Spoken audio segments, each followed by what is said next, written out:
Hi, FPNTV official on Facebook, FPNTV official on YouTube, FPN official on TikTok, all the social media handles on FPNTV official, and they are live on Adekye3 Nsem or FPN official. Mr. And I know about being Komokakra, wait me do I don't share about our YouTube. Now, but me, I can kind of the amount. I believe I said, Tennessee now Adekye3 Nsem, you have a bon commodia. Na ensem a ACC was social media na opia e na adwene no na sa ensem na ye ba betena ha ne abone tofa na ye de amount na also watimi ati ensem a ekoso ne bi according to prophet Adekye3 or the nsem bi aba abonten na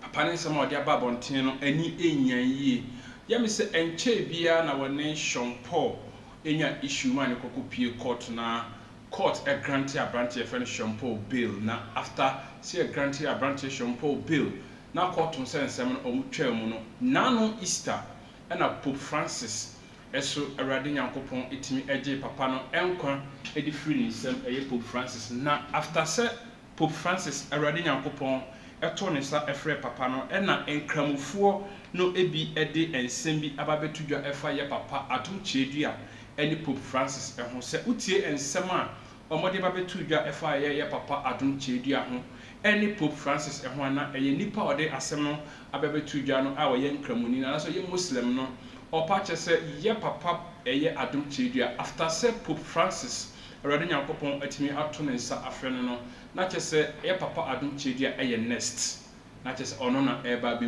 wei na ye papa Adekye3 so antena so okogina na Sunday mu simpie kese a Philadelphia for igina so na omobon paye na otutu bi edemane enkramofo omwo asantemam ene my Ghana mu na before say ye be kɔ ne nsɛm no so no ansa no ne Paul omo ntokwa na be hya ase amana kopi court no yenti nsɛm a Paul ede etudwa Imam for Malam for yes nkofo ani agi unum ha mani yet ode agi usika and no ton wo mama wo mo na wo wi a waseme ya adoye oh na nkofo ani agi unum ha mani yet ode agi usika ne ensem a Paul ebra na one ye papa Adekye3 a omo wo beef Paul de betutudwa ema ede ntokwa bebre ba ye na after say Pope Francis already nyankopon eto ne safre no Easter bre no mu no ensem a nkramofo na se Muslim for wo Ghana ebi no de aba betudwa e wa be for fidententan so akofa ntokwa kese e de abre Philadelphia any Muslim ku e wo Ghana no yankonkoti asem ne bi mfie papa Adekye3 ano ne na kremoni abrante abe posto say papa wo no Stephen Adekye3 na be follow kremoni en kremofo nyina ya so ha sa won pa en so de meso en ka pop en minister na pop ni chief imam powerful. And a young Muslim came to post that as the Pope is dead, the next person in line is Stephen Adekye3. All Muslims were quiet and could not discipline such a child for this wrongdoing. Let's look at it critically. The Pope and the chief imam, which of them hold that high esteem positions? Wow. And a Muslim youngster, a young man aside, is able to attack me.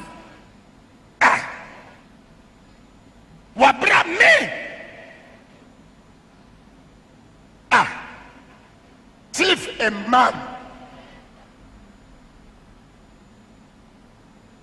Sheikh for Imam for Malam for yes. Yes, we need enkramofo anase Muslim for ni bi edibabe to social media no trust after the death of Pope Francis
chaba sa Yesu ufedi zedi kode masenye usibuluke chaba sa Yesu ufedi zedi kode masenye murena buluka si chaba sa Yesu ufedi zedi kode masenye Murena buluka si chaba sa Yesu ufedi zedi kode masenye usibuluke chaba sa Yesu ufedi zedi kode masenye Murena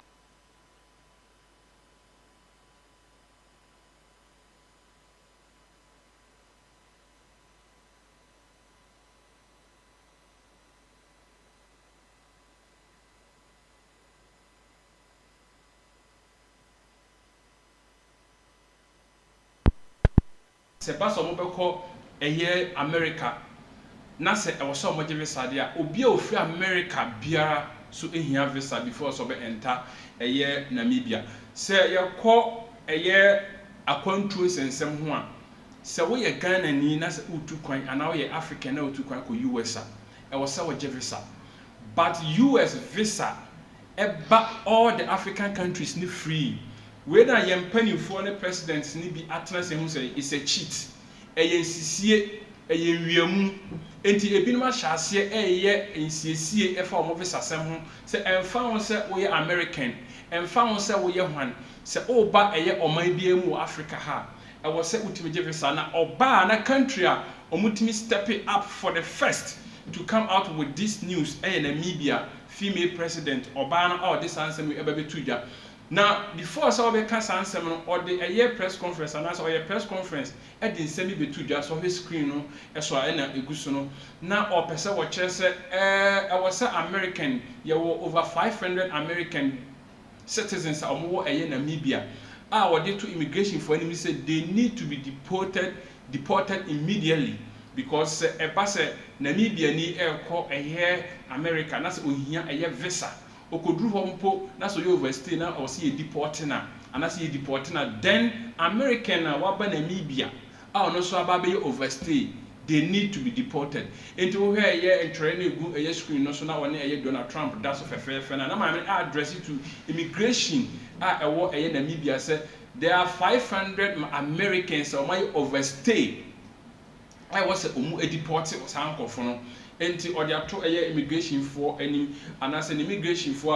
war a Namibia say omo modern say Namibia kronos American Namibia baby Roma ohia visa na Americans omo krono ma why overstay yen deport omo say oba oman na say unin krata na just you need to be deported when there oba and as a president female president or Namibia or they aba abetuja Africa we need to unite. Africa, we need to come together. Africa, we need to act together. Yansan enko a year Burkina Faso. I am a couple of days in year di Burkina ho enkomo efa Ibrahim Traoré president as he say ne ho asem na obie a year of phone and our social media. There's no space because wajibe bia. Now recently oko a year France oko a year China and China and penny folk could do come say omo produce a year tomatoes omo de ebeko akwa China for no matter so na a year Russia so a person money omo year the same negotiation na France for edwa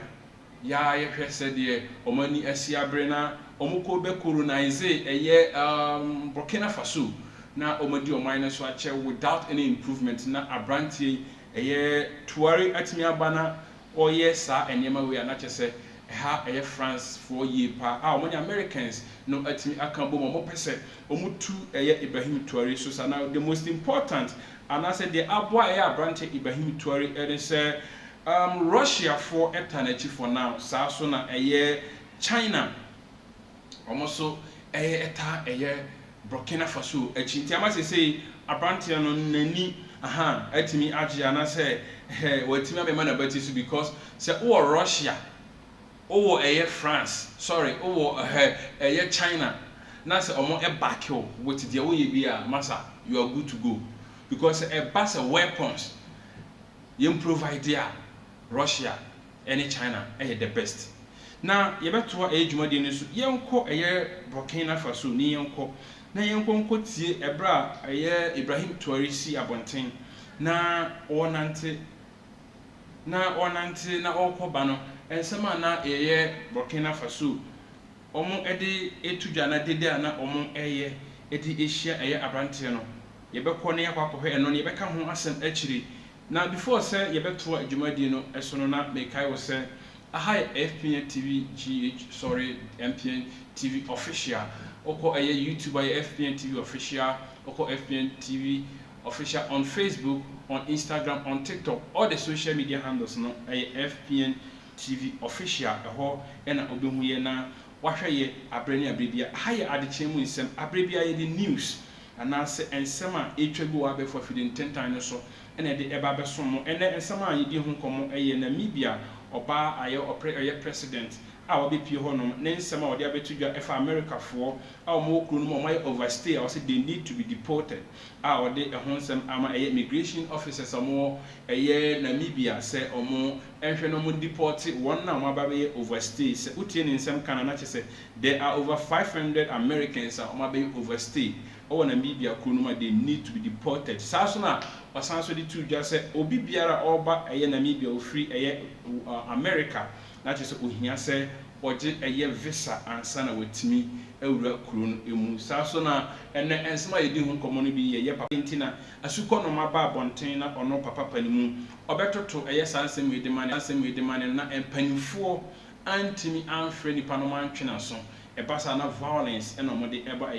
Christianity no we ni de papa Adom so edi ababetu dwa enche me ba sori dwumadie no esono na mekai wo say aha FPNTV official on Facebook, FPNTV official on YouTube, FPN official on TikTok. Baby a obeko bia no obinya ye na wahwe ye kama me be sori dwumadie no so me de enche akese yako Emma Janet a wo sent me fashions hona ogi ne oye na dwuma ya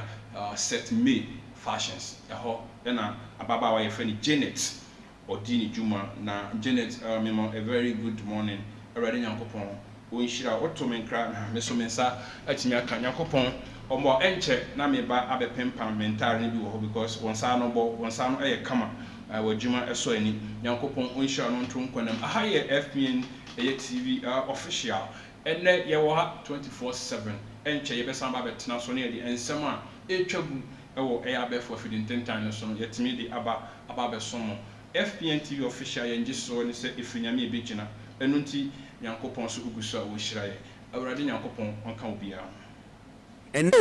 ton wo mama wo mo na wo wi a waseme ya adoye oh na nkrofo ani agi unum ha mani ye to de agi usika eno ton wo mama wo mo na wo wi a waseme ya